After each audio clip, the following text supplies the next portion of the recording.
반갑습니다. 스케치TV입니다. 현대인들에게 가장 위험한 심장 질환을 예방하기 위해서 심장에 좋은 약초들을 소개해 드릴까 합니다. 영상에서 소개해 드리는 약초는 동의보감을 포함한 각종 약초 도감에서 발췌를 했고요. 부작용이나 기타 자세한 사용법은 따로 공부하셔서 예방 차원에서 소개를 드리는 것이지 치료를 목적으로 하는 것이 아님을 먼저 밝힙니다. 첫 번째 다닥냉이인데요. 다닥냉이는 북아메리카가 원산지인데 그곳에서도 강장제로 쓰임은 물론 후추 대용으로 사용했다는 기록이 있을 만큼 오래된 약초입니다. 말랭이와 모양이 비슷하지만 다닥냉이는 열매가 매우 작은데요. 밭 주변이나 황폐한 들판에서 쉽게 발견할 수 있습니다. 약간 매운맛이 나지만 봄철 어린 수는 나물이나 된장국으로도 활용할 수가 있고요. 심장을 비롯해서 폐나 기관지에도 좋다고 알려져 있습니다. 특히 심부전증, 심장의 혈액 공급 촉진 능력 등이 탁월해서 심장성 호흡 곤란의 효능을 보이는데 생약명은 정력자, 정력, 대실이고요. 씨앗을 약재로 사용하기 때문에 열매가 익었을 때 채취해서 햇볕에 말린 후 활용합니다. 그 외에 흥분을 가라앉혀 주거나 기침이나 가래, 각종 부기와 변비 등에도 효능을 보이고 있습니다. 코딱지 나물로도 부르는 꽃따지는 이른 봄 들판에서 가장 먼저 꽃을 피우는 배춧과의 두해살이 풀입니다. 들판이나 밭 주변, 길가 등 햇볕이 잘 드는 곳이라면 어디서든지 잘 자라고요. 생략명은 다닥냉이와 같은 정력자, 정력 대실입니다. 너무 흔하기 때문에 봄나물로는 인기가 크게 없지만 나물 무침이나 비빔밥 재료로도 손색이 없고요. 식이섬유가 풍부해서 녹즙으로 이용 또한 가능한 식물입니다. 이러한 꽃다지를 약으로 쓸 때는 씨앗을 이용하는데요. 씨가 익을 때 채취해서 햇볕에 말려 활용하시면 됩니다. 다닥냉이와 효능이 거의 비슷하기 때문에 함께 사용하셔도 무방하겠습니다. 전국의 농가 주변이나 길가 등에서 흔히 만날 수 있는 별꽃 역시 아주 훌륭한 약초인데요. 번루, 자초라는 생략명을 가진 별꽃은 봄에는 나물로 하거나 국에 넣어 먹기도 하는데 맛이 담백해서 우려낼 필요 없이 데쳐서 무침을 하시면 됩니다. 심장병 외에도 혈액의 순환을 돕고요. 멍든 피를 풀어주거나 심신을 안정시켜주는 효능도 가지고 있습니다. 별꽃을 약재로 사용할 때는 잎과 줄기를 이용하는데요. 늦은 봄부터 여름 사이에 채취해서 말려 두었다가 이용합니다. 별꽃과 닮은 쇠 별꽃도 전국에서 자라지만 다소 습한 농가 주변이나 길가에서 흔히 만날 수 있습니다. 역시 별꽃처럼 나물 이용이 가능하고요. 별꽃에 비해서 꽃잎이 다소 길고 암술머리가 5갈래로 갈라지는 특징이 있습니다. 또 별꽃은 이른 봄에 꽃을 피우지만 쇠 별꽃은 5, 6월 정도에 피고요. 생략명은 별꽃과 같은 번루, 자초 외에도 개아장이라는 이름이 또 있습니다. 심장병 외에도 맹장염이나 위장병 등의 효능을 보이고 있고요. 별꽃처럼 심신을 안정시켜주는 효능 또한 있습니다. 다소 습한 산속에서 자라는 복수초는 미나리 아제비과의 두해살이 풀입니다. 한방에서는 전초를 사용하지만 유독 식물로 알려져 있기 때문에 조심히 다루어야 하는 식물입니다.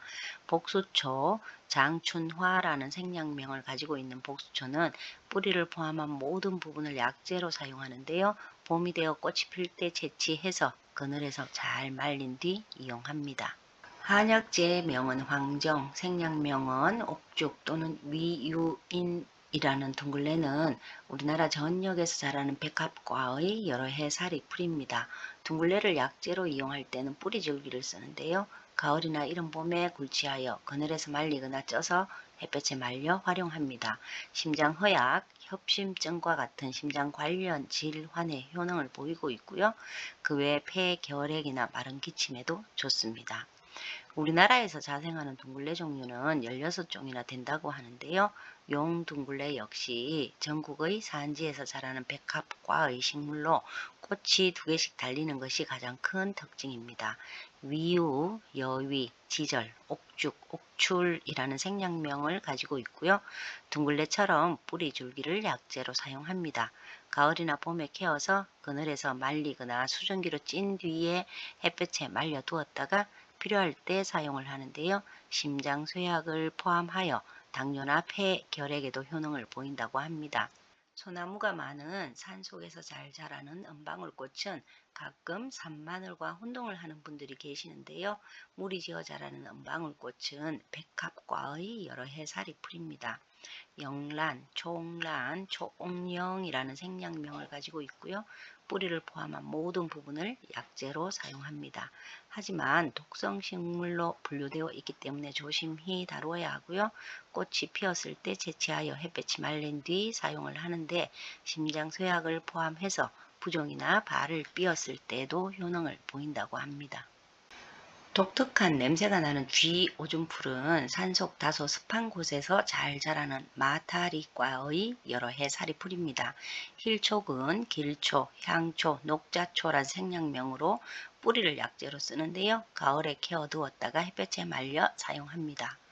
가을이면 보랏빛의 꽃이 예쁜 참산 부추는 낮은 산 양지 쪽에서 여러 포기가 무리를 이루어 자라는 경우가 많습니다.